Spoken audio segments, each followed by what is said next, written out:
সবাই তোমরা কেমন আছো? আমি গল্প দিদু। আমি রোজ তোমাদের একটা গল্প শোনাবো।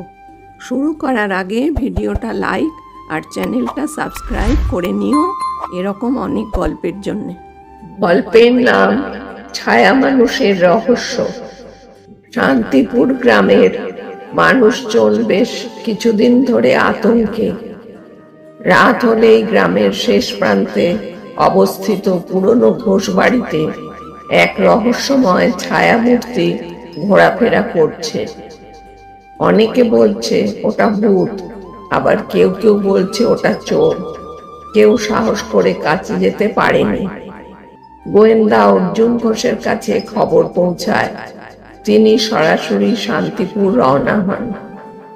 অর্জুন প্রথমে স্থানীয়দের সাথে কথা বলেন। সবাই একই কথা। রাত 11টা নাগাদ এক ছায়া মানুষ ঘোষবাড়ির আশেপাশে ঘোরে। তার পায়ের শব্দও শোনা যায়। ঘোষবাড়িটি বহু বছর ধরে তালাবন্ধ, কেউ থাকে না।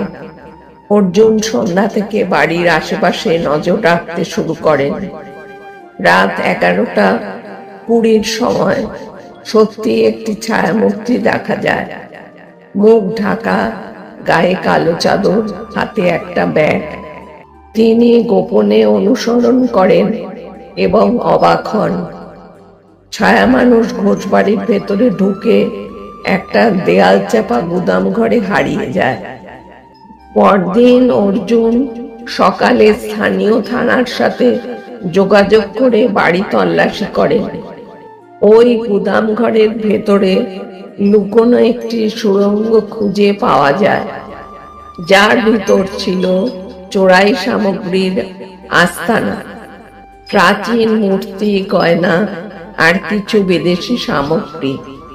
পরে জানা যায় এই পুরো ঘটনাটার পিছনে ছিল এক কুখ্যাত দালাল, রতন ঘোষ, যিনি রাতের অন্ধকারে পুরনো বাড়ি ব্যবহার করে চোরাই মালপত্র লুকিয়ে রাখতেন। রতন ঘোষ ধরা পড়ে এবং শান্তিপুর আবার শান্তিতে ফিরে আসে। গল্পের শিক্ষা: সবকিছু যা দেখায় তা সত্যি নয়। কখনো কখনো অন্ধবিশ্বাসের আড়ালে লুকিয়ে থাকে বড় অপরাধ। সাহস ও যুক্তিবুদ্ধি দিয়ে সত্যের মুখোমুখি হওয়াটাই আসল বীরত্ব। গল্পটা ভালো লাগলে কমেন্ট করে জানিও। তাহলে আজকে আমি আসি, নতুন গল্পের সঙ্গে তোমাদের সাথে দেখা হবে।